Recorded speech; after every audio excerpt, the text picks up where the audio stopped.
여기 병원 직원과 실랑이 중인 한 미국 여성이 있습니다. 한 손에는 병원비 영수증을 들고 있고요. 한 손에는 아이를 안고 있어요. 한눈에 봐도 이 여성의 상황이 절박함을 알 수 있는데요. 과연 무슨 일이 벌어진 걸까요? 안녕하세요. 저는 미국에 사는 29살 엠마라고 합니다.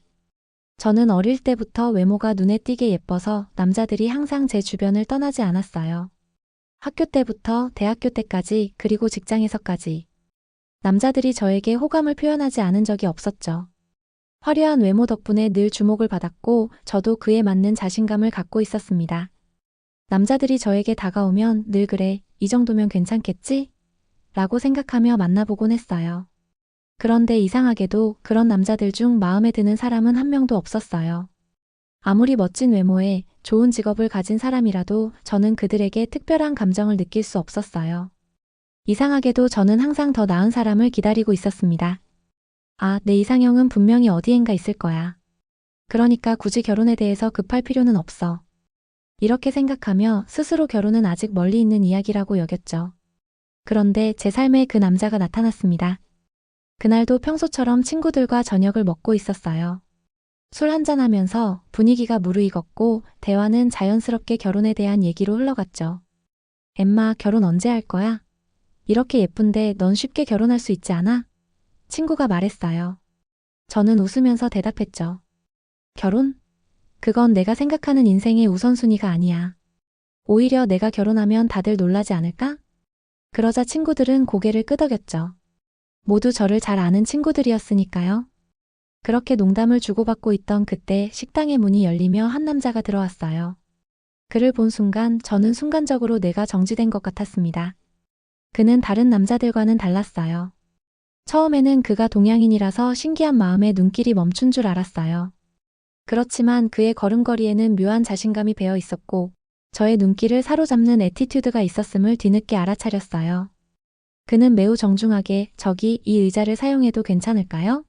하고 물어봤고 저는 순간적으로 이 사람은 정말 뭔가 다르구나 하는 느낌을 받았습니다. 당황하며 빨개지는 저의 모습에 친구들은 그를 장난스레 우리 테이블에 앉혔어요. 그는 쑥스러운 듯 어떻게 한국에서 미국에 오게 된 건지 이야기해주며 일어나려 했지만 이상하게 그와의 대화가 너무 좋았어요. 평소에 한국에 대한 이미지가 좋기도 했지만 실제로 한국 사람과 마주해보니 왜 요즘 세계가 한국에 빠져 있는지 알 것 같다는 생각까지 들었죠. 그가 하는 말마다 귀에 쏙쏙 들어왔고 저는 그에게서 느껴지는 진중함에 조금씩 마음이 흔들리기 시작했죠. 그날 밤 저는 계속해서 그 사람의 얼굴이 머릿속에 떠오르더군요. 이 사람 진짜 대체 누구지? 그 후 우리는 종종 연락을 주고받으며 만나기 시작했어요. 그의 메시지는 언제나 진지하고 따뜻했죠. 어느덧 제가 졸라서 그와 만나고 있더라고요. 그와 함께일 때는 마음이 편안하고 즐거웠습니다. 그러던 어느 날 저는 저도 모르게 제이크에게 진지하게 이렇게 말하고 있었어요. 제이크, 나는 너와 결혼하고 싶어. 그 말을 들었을 때 제이크는 잠시 아무 말도 못하고 있었어요. 그제서야 제가 무슨 말을 내뱉은 건지 깨달아졌죠. 결혼? 갑자기 내가 그런 이야기를 내뱉을 줄은 몰랐습니다. 몇 번 만난 사람과 결혼? 아니, 저는 그런 생각을 할 수 없는 사람이었어서 놀랐죠. 결국 저의 끊임없는 구애로 그는 제안을 받아들였어요. 믿을 수 없겠지만 우리는 딱 2주 만에 결혼을 결심했어요. 결혼? 그게 이렇게 빨리 다가올 줄은 정말 상상도 못했죠. 제 친구들은 다들 놀랐고 엠마, 너 정말 결혼할 거야? 라고 말했지만 그때마다 저는 아무런 의심도 없이 대답했어요. 응, 결혼할 거야. 그 사람이랑. 결혼식 당일 친구들은 여전히 믿을 수 없다는 듯 바라보았어요. 갑자기 결혼을 결심했다는 게 믿어지지 않았는데 어느새 식장에 와 있으니까요. 결혼식이 시작되기 전에 저는 혼자 거울 앞에 서서 제 자신을 바라보았어요. 고백하자면 그때 조금 떨렸습니다. 제 자신에게 물었죠. 정말 잘 선택한 걸까? 내가 결혼을 해서 행복할 수 있을까? 하지만 그때 제 마음 한구석에서 들려오는 확신이 있었어요. 그 누구보다 평생을 믿고 맡겨도 될 가치가 있는 사람이 바로 제이크라는 생각이 들었죠. 그날 결혼식의 모든 순간은 마치 동화 속 장면처럼 아름다웠습니다. 결혼 후 제 삶은 조금씩 달라졌어요. 그가 내 삶의 일부가 되었다는 사실이 때때로 믿기지 않았습니다. 그와 함께하는 매일이 너무나도 자연스럽고 따뜻했어요. 우리가 함께하는 평범한 일상 속에서도 저는 매일이 특별하다고 느꼈습니다. 아침에 제이크는 항상 제게 따뜻한 국과 밥을 함께 먹자고 해주었어요. 평생 아침은 시리얼이나 식은 빵으로 대신하던 제가 한국적인 식사로 아침을 시작해보니 도저히 끊을 수가 없더군요. 아침에 먹는 따뜻한 국 한 스푼은 저를 녹이는 듯 했어요. 그리고 그는 항상 오늘도 행복한 여자로 지켜줄게, 엠마라고 말해줬어요. 그런 사소한 말 한마디가 제게는 큰 의미였죠. 든든한 남편의 품 안에 있다는 게 이런 건가요? 이게 한국 남자들이 가진 매력이라는 걸 저는 너무나 알 수 있었어요. 이때껏 수많은 남자를 만나면서도 느낄 수 없었던 다정함과 듬직함이었거든요. 저녁에는 그를 따라 함께 한국 음식을 배워 만들었어요. 한 번은 그가 만든 김치찌개가 너무 맛있어서 저는 감탄을 멈출 수 없었죠. 너무 맛있어, 제이크. 나도 앞으로 한국 음식을 배워서 한식으로 식사를 하고 싶어. 라고 말하자 그는 미소 지으며 말했어요. 네가 원한다면 알려줄 수 있지. 사랑하는 아내를 위해서. 그의 말에 가슴이 뭉클해졌습니다. 제이크와의 결혼 생활은 그 어떤 영화보다 더 로맨틱하고 사랑스러웠어요. 친구들에게 SNS로 한식 사진을 올리고 얼마나 맛있는 음식인가에 대해 열변을 토하자 초대해달라는 원성이 자자했어요. 그렇게 함께 웃고 함께 울고 함께 시간을 보내면서 우리는 서로를 더 깊이 이해하게 되었죠. 그 후로 1년 뒤 우리 사랑의 결실로 소중한 아이가 생겼고 제 마음은 그 어떤 말로도 표현할 수 없을 정도로 기뻤어요. 아이는 정말 예쁜 아기였어요. 제이크와 저는 그 아이에게 우리의 모든 사랑을 쏟아주기로 했죠. 하지만 행복은 오래가지 않았습니다. 아이를 낳고 얼마 지나지 않아 이상한 증상이 보였어요. 처음에는 단순한 감기라고 생각했어요. 그런데 아이의 상태는 점점 나빠졌습니다. 아이가 울음을 멈추지 않았고 체온은 계속해서 오르고 피부는 점점 창백해졌어요. 부모로서 그저 가만히 있을 수 없었죠. 우리는 병원에 갔고 결국 아이는 심각한 질병에 걸린 것으로 판명되었습니다. 내 아이가 아프다는 사실에 가슴이 찢어지는 것 같았어요. 제이크는 저를 부축하며 눈물을 삼켰고 우리는 그날부터 아이의 치료에 모든 것을 쏟아붓기로 결심했습니다. 하지만 병원비는 상상할 수 없을 정도로 어마어마하게 컸습니다. 언제 끝날지 모르는 치료비를 대기 위해 밤낮 없이 일을 했지만 곧 아이 간호를 위해 직장까지 그만두기로 결심했습니다. 아이의 치료가 우선이었고 제가 할 수 있는 모든 시간을 아이 곁에서 보내야 했죠. 그렇게 하루하루를 버티며 살았고 제이크는 여전히 저희 가족을 위해서 열심히 일하고 있었어요. 그는 그렇게 말했죠. 엠마, 우리가 이겨낼 수 있어. 아이가 건강을 되찾을 때까지 내가 더 열심히 일할게.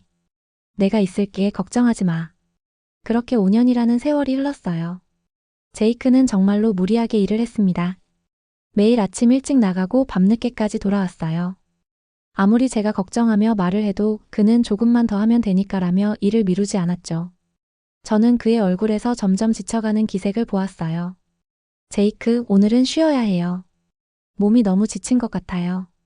그렇게 말하면 제이크는 웃으며 저를 안심시키려 했어요. 괜찮아, 엠마. 나는 괜찮아. 아이가 건강해지면 우리 가족이 행복해질 거야. 조금만 더 버티자. 그는 항상 그렇게 말했죠. 조금만 더라고. 그런데 그 조금만 더가 결국 그를 너무 빨리, 너무 힘들게 만들었습니다. 그리고 어느 날 그 일이 벌어졌어요. 그날도 제이크는 아주 피곤해 보였어요. 집에 돌아왔을 때 그의 얼굴은 창백했고 손끝은 차가워 보였죠. 저는 그를 부축하며 소리쳤습니다. 제이크, 괜찮아요? 당신 정말 쉬어야 해요. 오늘은 푹 자고 내일 다시 시작해요. 하지만 그는 고개를 저으며 눈을 감고 잠시 앉았어요. 엠마, 미안해. 내가 너무 무리했어. 그냥 조금만 더 일하면 그럼 아이가 괜찮아질 수 있을 거라고 생각했어. 그 순간 저는 그의 손을 잡으며 눈물이 터졌습니다. 그가 너무 지친 걸 알았는데도 나는 그를 말리지 못했어요. 그저 그의 말대로 아이의 치료비가 해결되면 모든 게 괜찮아질 거라고 믿었던 거죠. 하지만 그 믿음이 그를 무리하게 만들었고 결국 그를 잃게 만들었습니다. 그날 밤 제이크는 아무런 말도 없이 잠에 들었고 아침을 맞을 수 없었습니다. 그의 심장이 멈췄다는 사실을 알게 되었을 때 저는 한동안을 얼음처럼 굳어 있었습니다. 제이크, 일어나. 제발 일어나. 하지만 그의 얼굴은 차갑고 이미 돌아오지 못한 사람이 되어 있었습니다. 그의 마지막 숨결은 내 손 안에서 멈춰버렸습니다. 제이크가 죽은 후 저는 그야말로 모든 것을 잃은 느낌이었습니다. 그리고 제 마음속에 있는 빈자리는 아무리 채워도 채워지지 않았습니다. 그가 항상 말하던 조금만 더라는 말이 머릿속에서 떠나지 않았어요. 그 말은 이제 비극적인 약속이 되어버렸습니다. 제이크가 그렇게 자신을 다 바쳐서 우리 가족을 위해 일했던 그 순간들이 이제는 너무나 가슴 아프게만 다가왔죠. 그리고 아이는 태어나서 지금까지 병원 생활을 하고 있습니다. 그 아이가 나을 때까지 저는 모든 걸 할 준비가 되어 있었습니다. 그가 살아있는 동안 나는 그의 곁을 지키지 못했지만 이제는 내가 그의 이름을 지키며 살아가야 할 책임이 있다고 생각했습니다. 지금 제 삶은 여전히 어두운 그림자 속에 갇혀 있는 것처럼 느껴집니다. 제이크의 빈자리가 너무 크고 그가 남긴 꿈은 이제 나 혼자서 지켜야 할 것 같아요. 그가 원했던 대로 아이를 건강하게 키워야 한다는 책임감에 짓눌려가고 있죠. 하지만 그가 죽기 전 우리에게 남긴 말이 마음속에 남아 있습니다. 엠마, 조금만 더 버티자. 우리가 함께라면 우리는 반드시 행복할 거야. 그 말이 나의 유일한 희망이 되었습니다. 가족을 위해 고생만 하다가 별이 된 착한 남편, 그리고 태어나서 창문으로 본 풍경이 세상 전부인 줄 아는 불쌍한 우리 아이. 나는 그런 아이를 위해서라도 정신을 차려야 한다고 생각했어요.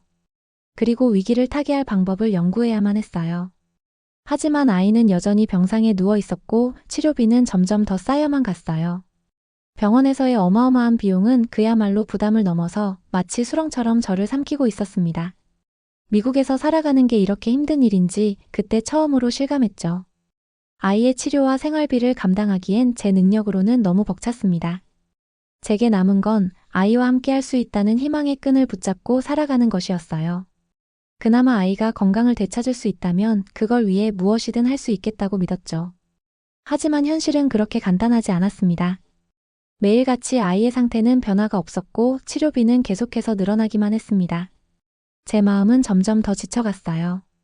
어느 날 갑자기 제이크의 사진을 멍하니 바라보다가 그가 건넸던 말이 문득 떠올랐어요. 엠마, 혹시 한국에 가서 사는 건 어때? 우리 딸의 치료를 받기에 한국이 더 나을지도 몰라. 병원비도 더 싸고 말이야. 그 말을 들었던 당시에는 저는 질색을 했습니다. 한국? 내가 한국 음식을 맛있게 먹는다고 해서 그 나라에 가서 살 수 있는 건 아니야. 아는 사람도 전혀 없는 그 나라에 가서 어떻게 살으란 말이야? 지금 상황도 너무 비극적인데. 낯선 나라에 가서 내가 어떻게 버텨. 그리고 병원비가 싼 만큼 치료 수준도 낮겠지. 나는 우리 아이가 최고의 치료를 받도록 미국에 쭉 살 거야. 그는 당황한 표정으로 저를 더 설득해보려 하다가 그냥 포기한 듯 했어요. 제이크는 한국의 의료 시스템과 저렴한 치료비를 몇 차례 더 설명해 주었지만 저는 그걸 고려할 여유가 전혀 없었어요. 아픈 아이를 데리고 짐을 다 싸들고 거주지를 이동하다니 그건 너무 힘든 일일 것 같았거든요. 한국은 미국에 비해 상대적으로 치료비가 적고 의료기술도 뛰어난 나라고 했지만 사실은 제이크가 고향에 가서 살고 싶어서 과장한다고 생각했어요. 그런데 이대로는 병원비를 감당하기 힘들어 치료를 못 받을지도 모르겠다는 생각이 들자 한국에 대해 고려해 보기로 했어요. 생활비도 미국보다 훨씬 적다는 점에서 제가 아이와 함께 새로운 시작을 할 수 있는 곳이 될 수도 있지 않을까라는 생각이 들었죠.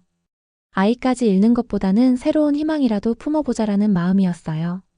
제가 진지하게 한국행을 고민하자 한국에 있는 제이크의 가족들이 놀랍게도 연락도 잘 안 하던 저를 적극적으로 도와주었어요.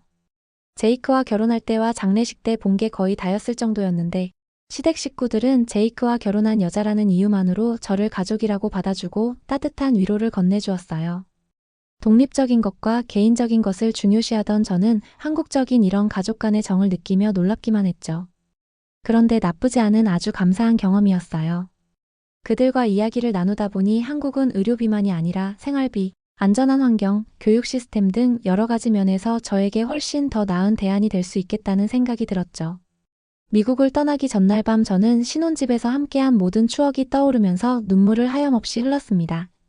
그와 함께 나누었던 행복했던 시간들, 아이와 함께 웃었던 순간들, 그리고 미국에서의 내 생활들을 이제는 모두 잃어버릴 것만 같았습니다. 하지만 아이의 건강과 미래를 위해서라면 저는 더 이상 머뭇거릴 시간이 없었습니다. 제이크를 닮은 좋은 사람들이 환영해주는 한국이라는 게 그래도 위로가 되었습니다. 몸이 약한 아이를 관찰하며 조마조마하게 서울에 도착한 순간 시댁 식구들이 눈물이 그렁그렁한 채로 저희에게 달려와 짐을 받아주었어요. 아이는 처음 본 한국의 공항을 보며 마치 미래의 도시 같다고 하더군요. 저도 공감이 되어 같이 웃었어요. 그 말에 식구들도 모두 함께 웃었죠. 긴장했던 마음이 그 웃음 속에 녹아 새로운 희망이 싹 트는 것 같았습니다. 그렇게 공항에서 나와 식구들과 함께 서울의 한 병원으로 향했어요.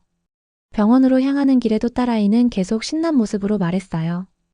여기가 정말 우리가 살게 될 한국이 맞아요? 대단한데요? 서울의 거리는 고급스러운 고층 건물들로 가득했고 번화한 거리에는 사람들이 바쁘게 오가며 세련된 카페와 패션 상점들이 눈에 띄었어요. 사람들이 자유롭고 여유롭게 보였고 도로와 대중교통 시스템은 생각보다 훨씬 더 효율적이고 정교하게 잘 되어 있었죠. 영화에서 본 서울의 모습이 아니라 실제로 살아 움직이는 현대적인 도시가 눈앞에 펼쳐졌어요. 서울을 처음 보는 아이 눈엔 모든 게 새로운 세계처럼 느껴졌나 봐요. 저는 그제야 아이가 한국에서도 잘 지낼 수 있겠다는 안도감이 들었어요. 한국의 대학병원으로 첫 진료를 가는 날 아직도. 그때 저는 한국의 병원이 정말 그렇게 좋을까? 하는 의문을 가지고 있었습니다. 의료비가 너무 저렴하다는 이야기를 들었을 때 솔직히 의료 수준에 대한 의구심이 들었어요. 비용이 너무 싸면 의료 품질이 떨어지지 않을까? 이런 생각을 떨칠 수 없었죠. 하지만 이제는 다른 선택의 여지가 없었습니다.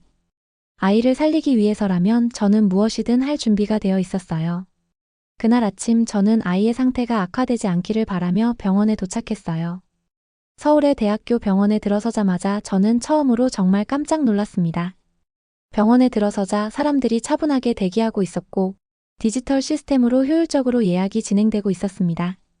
대기 시간도 매우 짧았고 병원 내부는 깔끔하고 현대적이었죠. 저는 그 순간 이게 진짜 한국의 병원인가 싶었어요. 미국에서 봤던 병원과는 너무 다른 느낌이었어요. 혹시 한국의 병원은 이 정도로 발전된 건가?